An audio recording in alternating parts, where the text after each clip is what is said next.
I'm Mike. I'm Sam. Let's get into it. You stuck it, baby! Michael! Michael, you stuck it, baby! You stuck it! Yeah! Yeah! Welcome to the episode. So today's episode, with the lack of sports news again, we decided to try something else. So we did a 16-team playoff on this website called What If Sports, where you can sim games from any teams across all of sports. So we decided to do a 16-team playoff of what we thought were some of the best NBA teams of all time. So Michael picked 4 East and West teams, and I picked 4 East and West teams as well. So we did an Eastern side and a Western side. So we're just going to run through our teams real quick. So I'll go first with my 4 Eastern teams. So I had the 96 Bulls, the 72-10 Bulls, obviously. My second team I picked was the 1989 Pistons. The Bad Boys won championship. Mm-hmm. The 1971 Bucks. And then the 4th seed was the 1994 New York Knicks. So what were your 4 Eastern teams? Yeah, so for our 4th team, me and Sam wanted to pick a non-championship team just to throw that out there too. So we had a couple non-champion teams in there, but we didn't have to pick champion teams necessarily. We'll see that later as Sam picked a non-champion team for one of his teams. But so for my East teams, I picked the 2013 championship Heat team who beat the Spurs. They won 66 and 16. I picked the 86 Boston Celtics, which are widely regarded as the best 80s Celtics teams. They sadly didn't face the Lakers in the finals, but they went 67 and 15 that year and did win the finals. I picked the 83 76ers, championship 76ers with Julius Erving. And then I picked for my non-championship team I thought was a great team, young team, fun team as well, the 95 Magic with Penny Hardaway and a young Shaq. Yep. So my 4 Western teams, I picked my number one team that I drafted. We kind of did this in a draft style, by the way. Yeah. I picked the 2016 Warriors. They went 73-9. They didn't win a championship that year. They got beat by the Cavaliers, blew a 3-1 lead. But I think that the Warriors with Kevin Durant are a lot better. But I just want to see how this team that some people regard as the best team ever because of that regular season record would match up against these other great teams. Yeah, I like that you picked them. My 2 seed are the 2003 Spurs. So you got prime Tim Duncan, you got a young Manu, you got a young Tony Parker, and then you have a very old David Robinson. Yeah. My 3 seed were the Showtime Lakers, 1986. And then my 4 seed were the 2016 Thunder, who blew that 3-1 lead against those Warriors I mentioned previously. Yeah, so for my teams, the first team I picked were the 2001 championship Lakers, that great Lakers team that went on that insane playoff run. Young but really good budding star in Kobe Bryant. Then you obviously had a dominant Shaq. They both averaged around 28 points a game that year. So I really wanted to pick a Kobe Shaq era where they're around the same talent because I know Shaq was a little bit better than Kobe in years prior to 2001. Yeah. So my second team was the 95 Houston Rockets. Great story with the Houston Rockets. As you all know, it's one of the years that Jordan was out of the NBA, so they had a great opportunity to win the championship. They started off really slow. They got Clyde Drexler, and then they picked it up, and they ended up winning the NBA championship as a 6th seed. So that's the lowest seed to ever win a championship. I wanted to pick that team because of that as well. And then my 3rd team for the West, I picked the 2011 Mavericks, another great underdog story. Had that insane playoff run where they beat the championship Lakers, and then obviously they went on to beat the super team Miami Heat. And then my 4th team that I picked, the non-championship team, another team with a great storyline, which is the 2002 Kings, very notorious for allegedly getting cheated out of a finals appearance when they lost in 7 games to a very similar Lakers team to what I picked for 01. So with Chris Webber, Mike Bibby, really good team. All right, so Before we tell you each matchup in the bracket, Michael's going to go into our criteria for how we seeded the teams. Yeah, so these are all great teams. These are mostly championship teams, so it's going to be hard seeding them a little. We had 4 criteria for how we were going to seed them. If number 1 was tied, we go to number 2 and etc. So the number 1 criteria would be their season finish. So automatically teams who win championships are above teams who did not win the championship. So that was our first criteria. So no matter what, even though the 2016 Warriors have more wins than any of these teams combined, they're going to be a lower seed because they didn't win the championship. So our number 2 criteria was their regular season record. We had a couple ties with the regular season records. So our number 3 criteria was playoff record. And then our number 4 criteria was number of Hall of Famers, but we didn't have to get to that number 4 because once we got the records tied, there was no playoff record ties, so we didn't need to use that criteria. So for the western side of the bracket, we had the number 1 seed Lakers, who would the 86 Lakers. Yep.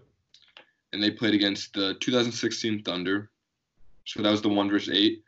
The 3 versus 6 was the 2011 Mavericks versus the 2016 Warriors. And then for the bottom half of the bracket, we had the 1995 Rockets at the 5 seed versus the 2001 Lakers at the 4 seed. Yep. The 2003 Spurs at the 2 seed, and then at the 7 seed, we had the 2002 Kings. Yeah, so getting into that first round of the Western bracket, I'll read off 1 versus 8 first. So that is the 86 Lakers versus the 2016 Thunder. So the result was a clean sweep by the Lakers. Lakers won 4-0. Magic Johnson played great in that series. He scored over 20 points every single game, and he had over 10 assists in 3 out of the 4 of the games. James Worthy also played great in that series. Byron Scott had some good games, and Kareem had some good games. Notable players for the Thunder, Kevin Durant played really good. He had 28 and 27 in one of the games, but the cast around the Thunder just wasn't good enough to put them above the Lakers. The Lakers matched up great defensively against the Thunder in this series. Russell Westbrook was neutralized in the series, and so was Steven Adams, and so Thunder really didn't stand a chance there. Yeah, I think that the Magic just have a greater supporting cast around their stars. Yeah, Lakers. Lakers. Magic, yep. Magic. The Lakers, I was thinking of Magic Johnson. The Lakers, I think, just have a better supporting cast around their stars. And even their stars with Kareem, Magic, and you can argue James Worthy are kind of even on a higher level than KD and Westbrook. Yep. And you saw even Westbrook, he wasn't even putting up that great of stats. He was kind of averaging around like 15 points, 16 points.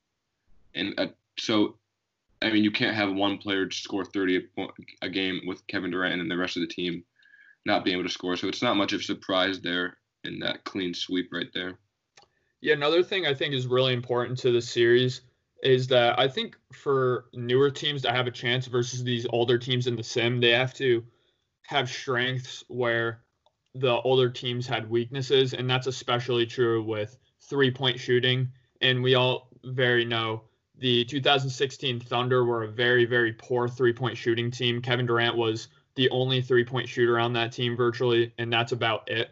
So besides Kevin Durant scoring the ball, Thunder were completely locked down on offense by that great Laker defense.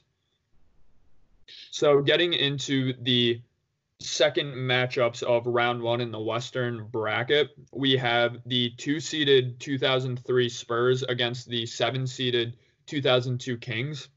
So this was a great series. This is a really fun series to sim. And it went to game 7. Spurs won in 7 games, so 4-3. Spurs picked up the first game, and interestingly enough, the Kings would win the next 3. So the Kings were up 3-1, and the Spurs ended up winning 3 games in a row and stealing that series from the Kings to move on to the second round. Player of the series, absolutely no doubt about it, was Tim Duncan. He was going off every single game. He had 32 points the first game, 25 the next game. He was averaging over 10 rebounds a game in that series. Some notable players for the Kings. Every time they won, it was because of Chris Webber. He played really good. But the thing about the Kings that let them go to Game 7 with that great Spurs team really was their supporting cast. You had Hedo Turkoglu, who had some really good games. Peja Stojakovic had some really good games. Even Mike Bibby had some really good games in the sim. So that was really interesting. Tony Parker didn't play too great in the series, which is going to be a problem later on in the sim. But Robinson was a bit of a non-factor in the series. I think his age and just the style of the Kings, they played a little more fast-paced, probably had something to do with that. So, yeah, I'm actually, despite his age, I'm kind of impressed with David Robinson. He did put up he had a couple double-doubles throughout the series, and yep. In Game 6, Tony Parker came up pretty big with 21 points.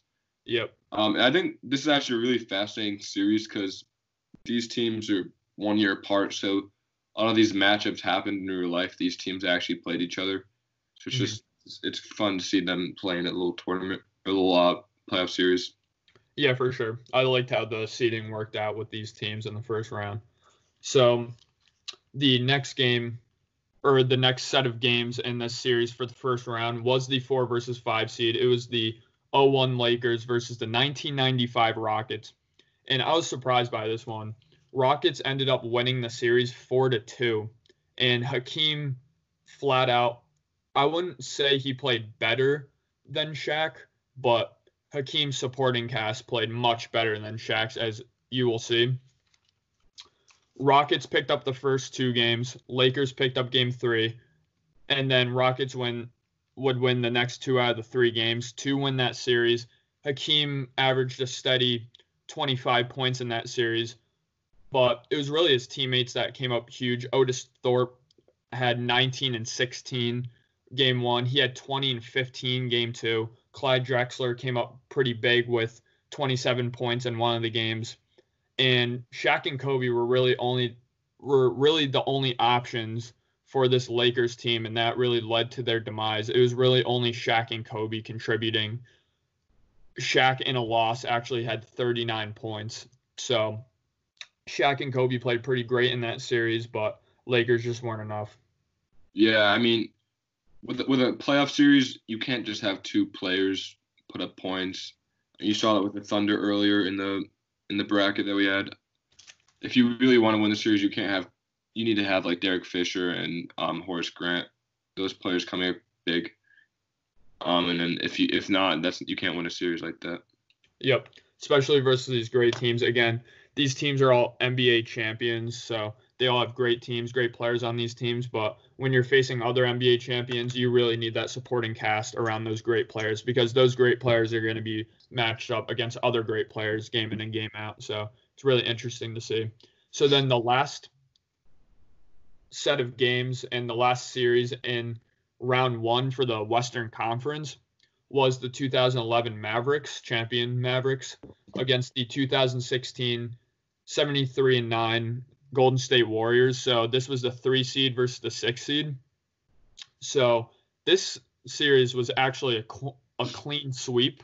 It was a 4-0 Mavericks victory. Mavericks won every game pretty decisively. Honestly, the closest game was 89-87. That is a very close game. That was Game 4.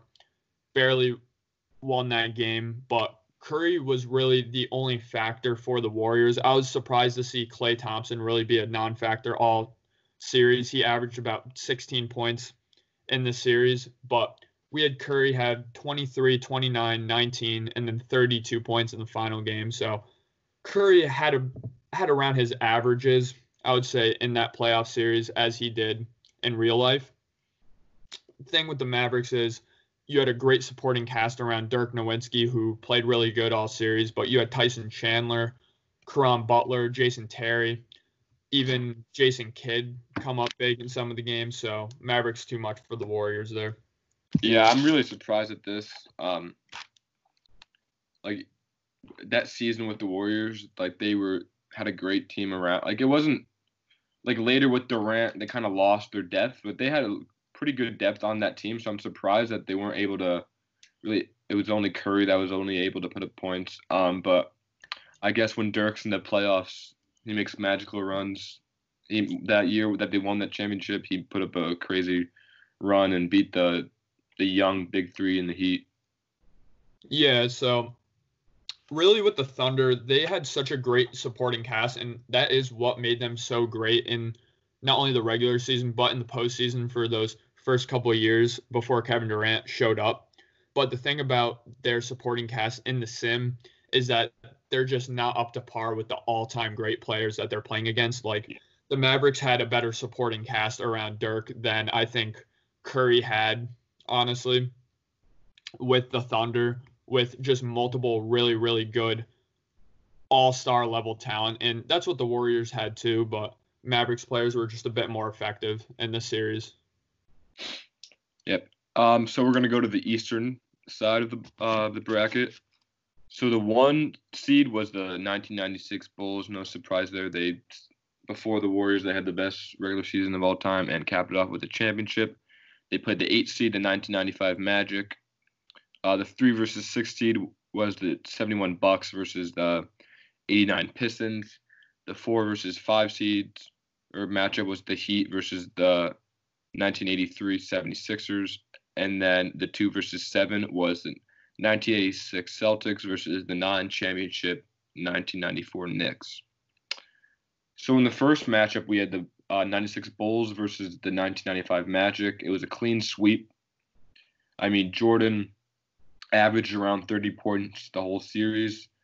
And he was he had almost a double-double in each game, or a triple-double. He kind of missed. He had 9 rebounds in the first 2, and then he did have a double-double in game 4. Pippen also put up a lot of great points. He averaged around 23 points. And in this series, Shaq was kind of the only main contributor for the Magic. He had 26, 20, 33, and 36. But outside of Shaq, it was kind of slim pickings with the scoring. Penny Hardaway had like 13, 16, but that was about it. You're not going to be able to win games against this great Bulls team if you have one player scoring over 20 points. Yeah, and this is another matchup where it actually happened in real life a lot. I know not Magic, but Shaquille O'Neal actually said quite recently in lieu of The Last Dance that when he was on the Magic, he was kind of afraid to go against Jordan because he knew that his Magic were just completely overmatched by those Bulls teams. That's completely accurate. What if Sports and the Sim had? I definitely would have seen that series as a sweep. That Magic team was really fun, young. They had some solid role players around Penny Hardaway. I was blanking on his name right there. Penny Hardaway and Shaquille O'Neal, but just not the level of greatness that those Bulls teams were for sure.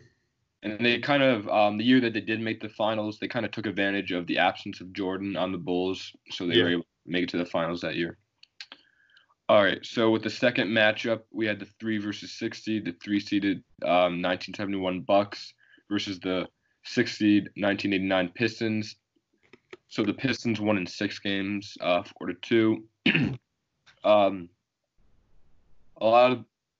I think the Pistons, what they really thrived off of was defense, and then kind of contributed scoring all over the court.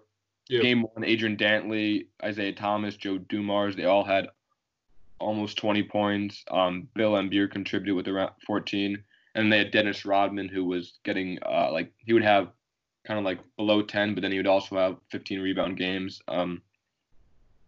The games that the Bucks did win, or even in the games that they lost, Kareem was having like 20 and 20 games, 20 and 17 games. He was just trying his hardest, but it was kind of just Kareem, Oscar Robinson, and Dandridge, and then outside of those 3 players, it was nothing with the scoring. So again, with the Magic and the Thunder and the Warriors, it's kind of the trend in this tournament. If you don't have kind of a depth on your team, you're not going to be able to win games, and you saw that with the Bucks in this series. So it was an upset for this 3 versus 6.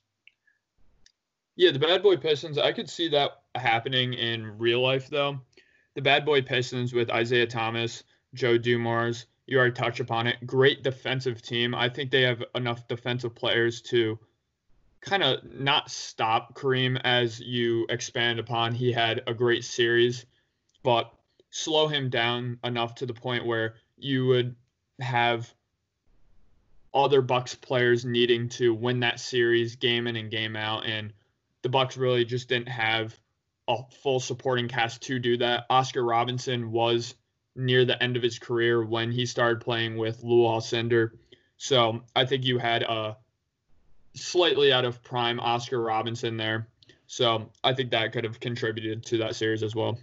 Yeah, I just want to add in Game 5, elimination game for the Bucks. Kareem had 48 points, 16 rebounds. That's pretty insane. That's insane. I think is that the highest scoring game in your bracket? Yeah. Yeah, same here. So highest scoring game of the entire bracket. Lew Alcindor right there for 48 points.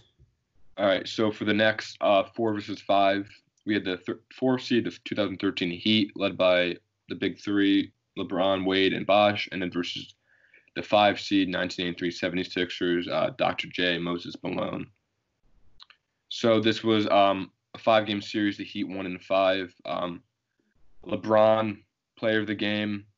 LeBron, it was kind of spread around the big three for most of the games, actually. Game 1, LeBron was the player of the game, but Game 2, Wade had 33 points, 8 rebounds, and 6 assists. Bosh had 14 and 10. Game 3, the only game the 76ers won, Dr. J was the player of the game with 32 points, 13 rebounds, and Moses Malone had 20 and 20. So that's a very impressive game. But I think this was Dr. J was a bit older in this series. And I mean, at this point in his career, because he played previously with the Nets when they were in the ABA. And I think that the Heat were the big three was great. They were all, or Bosh and Wade were a bit older because of they went to college and LeBron came right out of high school. But LeBron was in his prime and he's pretty unstoppable force. It's hard to you can try your hardest, but it's gonna be hard to beat him. So I'm not surprised with this series. Yeah, and with Bosh and Wade right there, not only are they a little bit older by age, but I think more so you meant they're older by just their bodies. Yeah. Their bodies really started to break down by 13. And it really doesn't surprise me looking back at the Heat that they only won 2 championships because Wade's body started to deteriorate and Bosh's just overall health just started to deteriorate. So that really led to the demise of the Miami Heat. But again, I think it's really interesting that was a series that we had. You have LeBron James just went to the Miami Heat, just changed his number to 6 because of his idol, Dr. J, facing Dr. J, number 6, iconic in the 80s, 70s with the 76ers. Great player. I know LeBron is probably his second favorite player of all time, really modeled his game around Julius Erving too. And great homage for LeBron to beat Julius Erving in our little simulation here. But again, the Heat just had not only the big three, but really good contributing pieces. And that's why I picked this 2013 Heat team over any other of the Heat teams that LeBron played on, is because this team did have Ray Allen and this team had just really good supporting pieces. Yeah, I was really surprised with Mario Chalmers' performance and throughout the whole tournament, honestly. He had a lot of 13-point games, 15-point games. So when you have a player like that, being able to put points up like that, that's going to help you win a lot of playoff games. Yeah, Mario Chalmers, I know for Miami Heat fans, he was the cause of a lot of headaches, but he was the cause of a lot of celebration too. He was one of those players where didn't have the highest basketball IQ, but he was still a really good player, a really good starter to put along that big three. Wasn't selfish, hit the shots when he needed to. Really like Mario Chalmers. So with the last series of the tournament, or the round 1 of the Eastern side, we had the number 2 seeded 1986 Celtics versus the 7 seed 1994 New York Knicks, who lost to the Rockets on the other side of the bracket in the finals. So this was a game. This was finished up in 5 games. Celtics won 4-1. Bird put up a crazy amount of stats, but with Bird, even though he put up great stats, you saw people like Kevin McHale and Robert Parrish and Danny Ainge. They were putting up great stats. So he had a good supporting cast around him. Also Dennis Johnson, who had some 20-point games. Yeah. With the Knicks, it was kind of like Ewing would have a great game, like 20 points, 25 points and 14 rebounds. But then that was about it. Someone like Charles Oakley, Doc Rivers, John Starks, they would kind of have subpar games. And then the games where Ewing would be off, it would be only John Stark able to kind of spark the offense. So it was kind of on and off for those teams. So that's kind of where they struggled a lot. They weren't able to have their whole team on at once. Yeah, the Celtics are just way too good for the Knicks. Really just outmatched them. I know it went to 5 games, but a little bit of a gentleman's sweep there.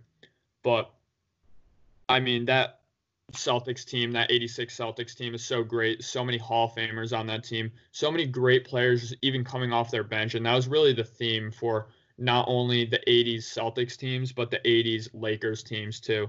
They had all-star level talent just coming off their bench, sacrificing personal accolades for championships, which I love to see. And you don't see that too much anymore. Yeah. So round 2, you want to go first for your Western?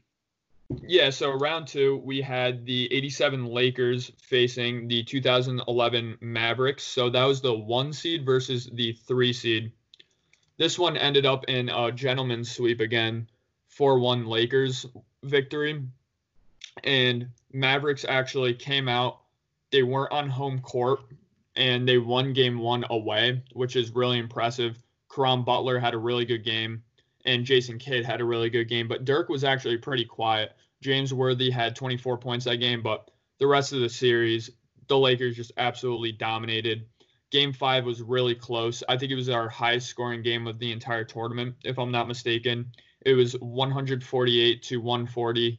Lakers won that game to win the series. That game went to overtime. James Worthy had 32 points. Byron Scott had 27.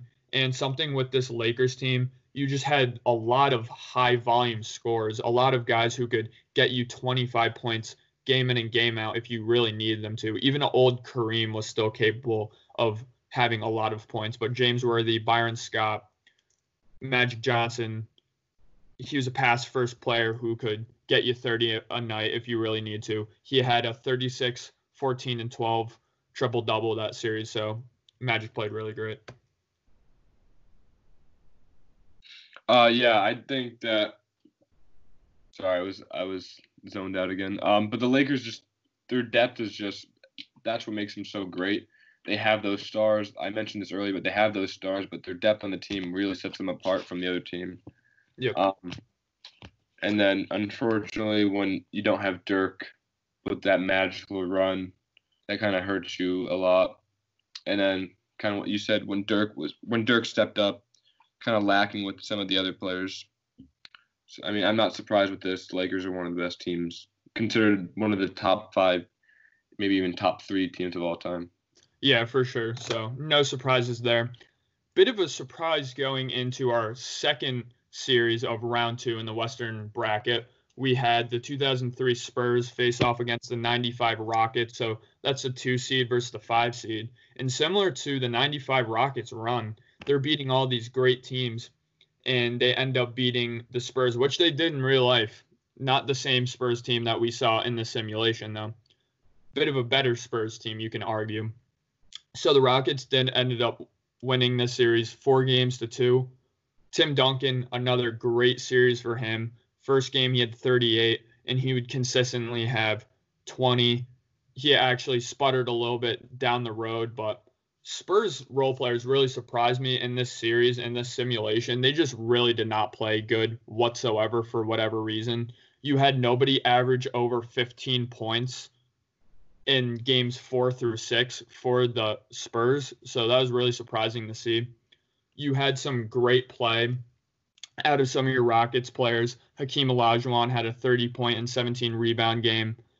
Otis Thorpe had a lot of high rebound, high point games as well, and Clyde Drexler and Kenny the Jet Smith added in for some really good games as well. Yeah, I think it would. That would be a great matchup to watch, Hakeem versus Tim Duncan. that'll be one for the ages. But it looks like Hakeem really outperformed Tim Duncan in the series. Yep. And I think kind of if Hakeem outperforms Tim Duncan, that's kind of would be the Achilles heel of the Spurs because he's their best player. He's kind of the leader of the team. And then you saw that their bench players and their role players weren't even able to put up great stats for the Spurs either. So if your leader's not performing as good as he could be and your role players aren't performing as good as they could be, that's just kind of a recipe for disaster. And you saw that the role players on the Rockets were able to perform well with Kenny the Jet Smith, Clyde Drexler, Otis Thorpe. So I'm not looking at the 2 points, the matchups. It's not a surprising matchup. I mean, not surprising outcome with the Rockets coming on top. Yeah, it's one of my favorite matchups and series of the entire simulation. I know I only went to 6 games, but really competitive and both very similar teams in the styles in which they play. Yeah. They're big men, had 2 great big men on that roster at that power forward center combo, and they both just play really fundamentally sound basketball. So really fun series to look at right there. Yeah, certainly. All right, so we're going to go to the second round of the Eastern Conference. So the first matchup would be the number 1 Bulls versus the number 6 Pistons. So kind of Jordan's, you see if you're watching the Last Dance documentary, you see Jordan's hatred with the bad boy Pistons. And kind of the theme of the 80s and the 90s in basketball is kind of each team that won a championship had to get over that hump. So you saw the Pistons got over the hump of the Celtics, and they were on top for a while. And then the Bulls had to get over the hump of the Pistons. So once Bulls got over the hump, they were transcended into one of the best dynasties of all time, winning 6 out of 8 championships. Yep. So in this series, it was a 5-game series, gentleman sweep, 4-1 Bulls. Not surprising here. Kind of when the Pistons were able to win their championships, Jordan wasn't as good as he is now. This was kind of like Jordan's best years, even coming off of his baseball career. Like going into his baseball career and coming out of his baseball career, those were his 2, I would say, best years.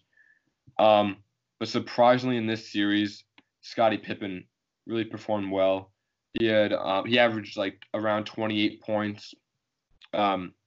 First 2 games, Jordan put up below 20 points, but he was also able to put up stats with rebounds and assists.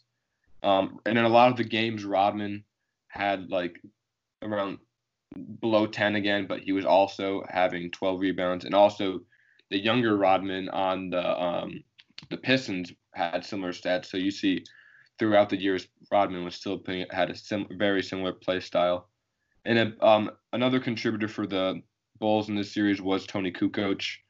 He was having high teens scoring, so he would have 18, 17. And I think that kind of the Pistons had a great supporting cast around. Like their whole team was just great role players. They had great players, but they just kind of played well as a unit. But I think just looking at it, Jordan and Pippen are too much to contain at this point. At this point in their career, they're past getting beaten up by the Pistons. They've grown. They toughened up, and they know how to win. Yeah, a good point you alluded to that I think make Michael Jordan and LeBron James undoubtedly the 2 greatest players of all time is that as they age and as their career went on, and you saw Jordan have his best season in that 96 season, and that's because when most players get up there in age, and most players, when their careers go along, they start to sacrifice athleticism for skill, knowledge of the game, just overall basketball IQ. But the great thing about Jordan and LeBron, as they aged, they kept getting better. They kept developing their shot more, developing their game more, just becoming more mentally and physically sound. Not only that, but they didn't trade off any of that athleticism. So we still saw Michael Jordan extremely athletic and extremely agile and still have that insane vertical. Meanwhile, we saw LeBron with his later stint with the Cavaliers still extremely athletic, but his game was just more sound, more fundamentally sound, and he was just a better shooter. So that's a good point you made about Jordan. Even though he was coming off of kind of a 2-year hiatus, he still had that great athleticism, and he was still an absolutely great player. Yeah. So the next matchup, we had the number 2 seed Celtics versus the 4 seed Heat. So surprisingly, this was a 4-game sweep by the Heat. LeBron was the player of the game in each game. He averaged around 31 points. Bosh had some great games with 14 points, 11 rebounds. He didn't have that many contribute with the scoring category, but with those rebounds, it really helps out the team with the offense. Wade was averaging around 25 points, and in a couple games, Ray Allen, the old Ray Allen, contributed 17 points in Game 3. And with I think the Celtics were able to put up great performances. It was a lot of the scoring was close, except in Game 3 was 109-73. But I think that this Heat team just matches up perfectly against the Celtics team. I mean, LeBron matched up great against Bird, Bosh against McHale or Parrish, and then Wade against Dennis Johnson, Danny Ainge. I think kind of looking at these teams are very similar, but kind of the Heat are just a lot more an athletic team. Yeah. And you saw in the 80s, the Celtics really loved pushing the fast break. They're a fast break-oriented team.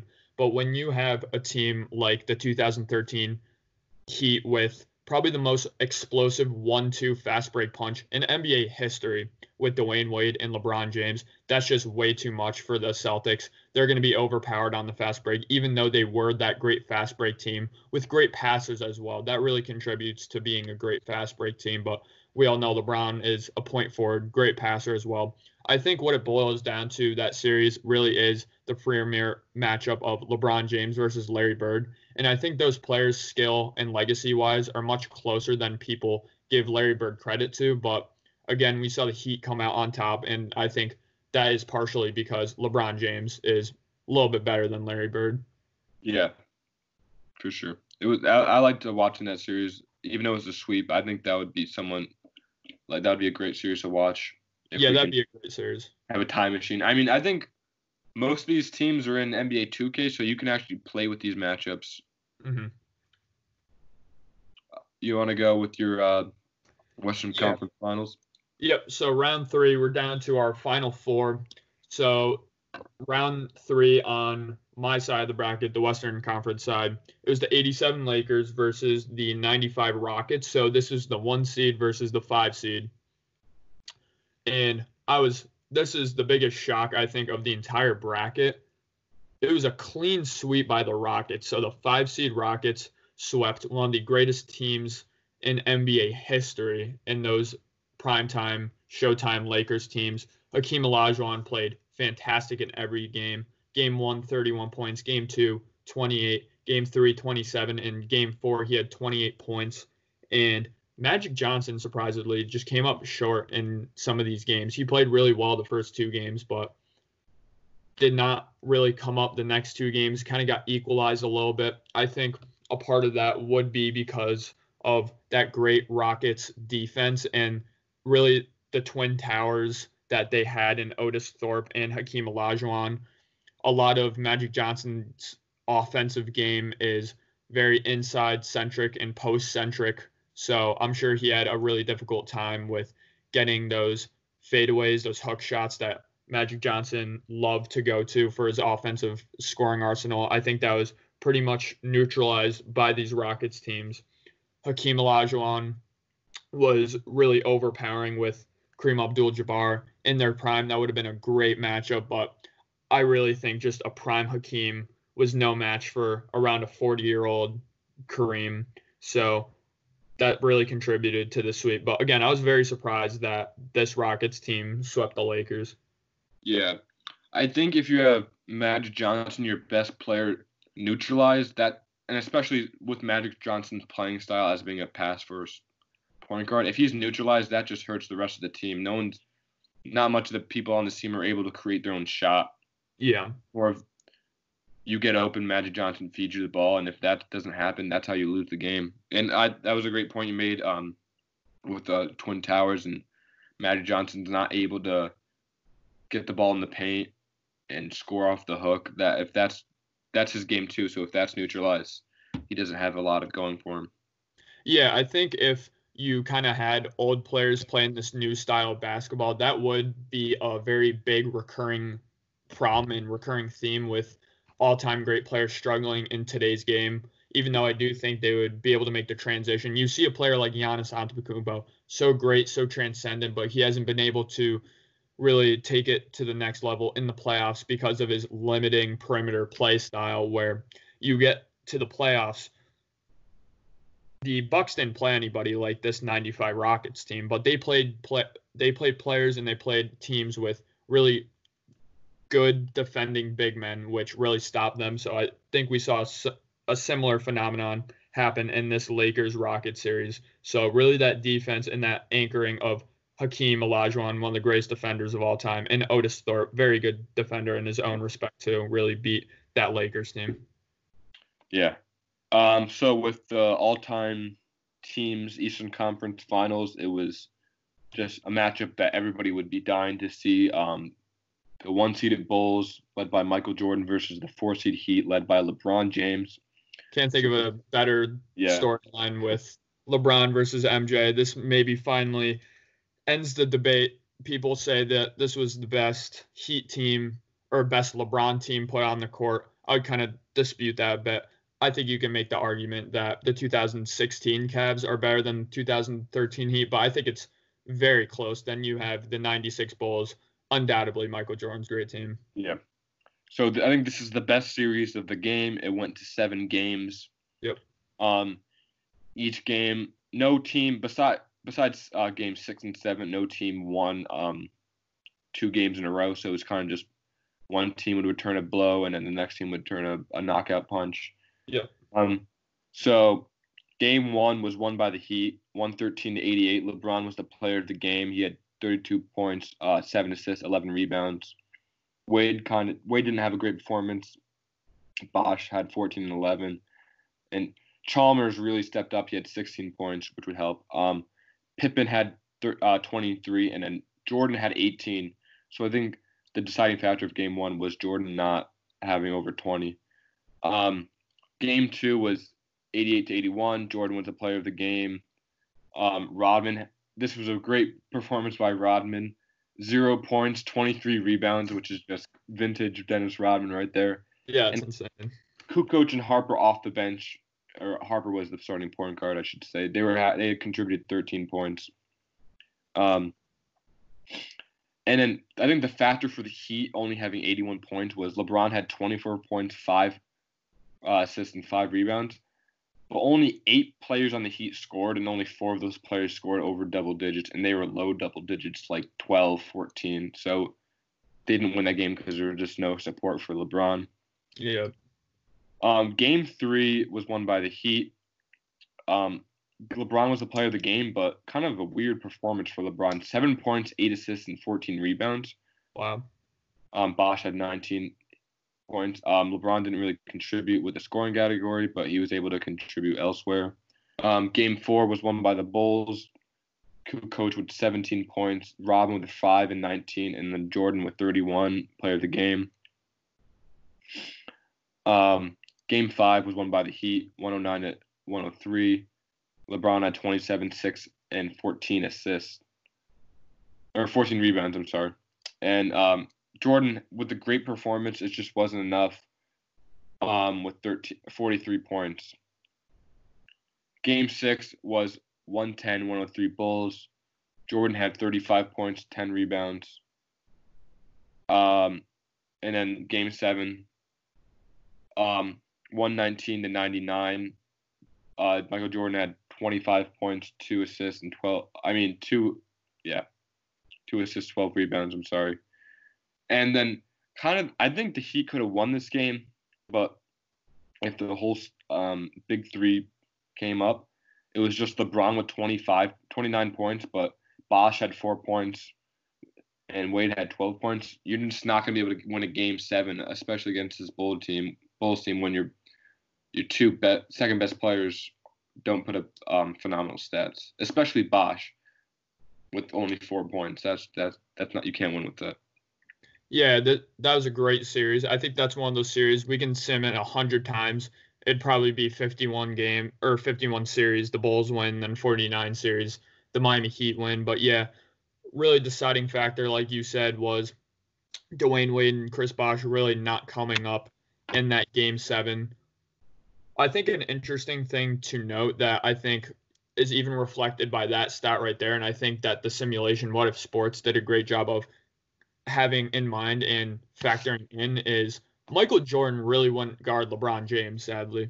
And sadly, LeBron James wouldn't even really guard Michael Jordan all too much in this series in reality. I know we would love to see that one-on-one matchup all game, every game for 7 series, but in reality, nobody on that Heat team could really match up with Scottie Pippen except for LeBron James. And so nobody could really match up with LeBron James except for Scottie Pippen. I think Michael Jordan would do a good job at that, but I think his scoring would take a bit of a hit having to guard LeBron, who is much bigger than him and more physically opposing than him. And I think LeBron would be able to get hit his way with Jordan a little bit if they did face one-on-one on that defensive side. So you saw Wade really just get absolutely locked up by Michael Jordan in that Game 7, which I think could happen. Fatigue could have been a factor. So really interesting series right there. Probably the best series of the entire simulation we did. Yeah, I think that Wade definitely struggled guarding Jordan. Wade's older. Jordan's older too, but like you said earlier, Jordan was still very athletic at this age, and I think it was just too much for Wade to handle. Yep.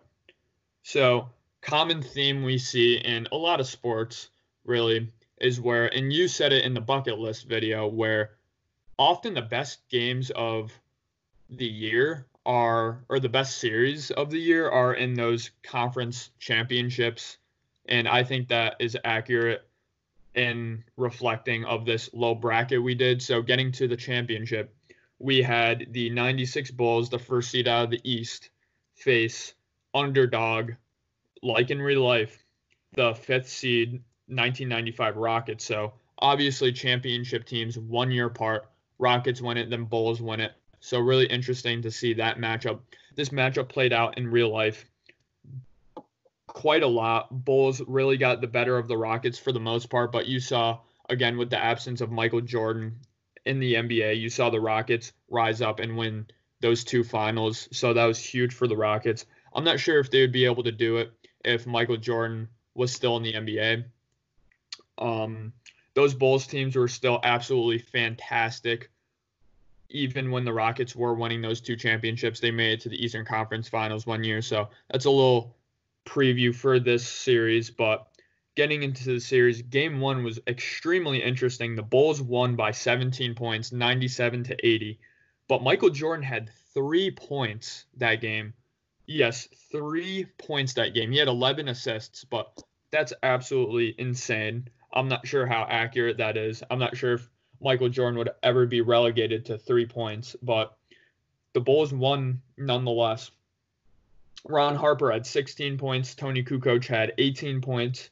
Rodman had a great game with 10 points and 13 rebounds. Scottie Pippen had 14 points, 9 assists. And Dennis Rodman was the player of the game that game. Hakeem Olajuwon played pretty good. He had 22 points, but I mean, they're absolutely shut down by the Bulls, only scoring 80 points. Really, really just could not get anything going Game 1. Yeah, I think that just the depth with this, even you see Jordan not having a great performance, it's the depth with the Spurs, not the Spurs, I don't know why I'm saying Spurs. The depth with the Bulls that's able to really win them games, and the fall of the Rockets, kind of their lacking there of depth. Even if Hakeem might have a good game, but if no one else is putting up points, you're not going to win. Yeah, and the rest of the series, I'll get through real quick. Michael Jordan saw that he scored 3 points Game 1, and he absolutely turned it on in Games 2 through 4. He had 37 points in Game 2, 38 points in Game 3, 38 points in Game 4 to close out that series and win. The Bulls would win Game 2, Game 3, and Game 4, so it was a clean 4-0 sweep for our bracket championship. The 96 Bulls, who are highly regarded as and widely regarded as the best team of all time, with people who widely regard Michael Jordan as the best player of all time. So the best team of all time with the best player of all time won our bracket. Makes complete sense. Rockets were really just no contest for this Bulls team. The most valuable player of the finals was Michael Jordan, and the most valuable player of the entire tournament was Michael Jordan as well. Yeah, you just see with all of these greats in this tournament, Jordan and LeBron, they just outperform everybody. Just shows that they're the two best players of all time. Yep. And this is something that was just really fun to make. I really enjoyed going on this website and doing the matchups against any team you really want. I recommend anybody go on it. We'll put the link in the description. You should check it out. Yeah, What If Sports is fantastic. Let us know in the comment section below if you want us to do more simulations with What If Sports, not only for basketball, but for football. I think me and Sam would love in the future to make a football video with What If Sports, even a baseball video and a hockey video, and even a soccer video for What If Sports, because they do all sports, all teams, all leagues. They even do college sports. They have college basketball and college football too. So we can do a lot of different simulations and a lot of different ideas with What If Sports. Really great simulation. I'm not exactly sure what their algorithm is, but me and Sam have been using What If Sports for years, and it seems to be very accurate. And I think this tournament overall reflects really the accuracy of What If Sports, because I think if these series were to play out in real life, I think a very similar outcome would occur to the exact outcome we got. Yeah, it's just super realistic. You see Dennis Rodman having like 0 and 20 games. Like he had those a lot throughout his career, and you see Jordan having 3 points and exploding with 30 plus games. That's just vintage Jordan. He's so competitive, and if he doesn't perform one game, you know he's going to perform like crazy in the next 3 games. So it's just really, I'm surprised how realistic it is. Yeah, me too. Even looking at the Warriors series, you had Steph Curry average what he does in the finals. You have some high 20-point games, but you have some low 20-point games, even a 19-point game. Just the accuracy of how great players actually play and how it reflects on the stat sheet is really just accurate with What If Sports. So really hats off to them, and thank you for making that great website for us to do this really fun simulation on. Yeah, I just highly encourage checking out the website, and that's all we have for today. Thank you for watching. We'll see you in the next video. I've written this season. You know, no one predicted it as much as you guys tried to be predictors. You know, we couldn't have predicted it early, but things work in mysterious ways.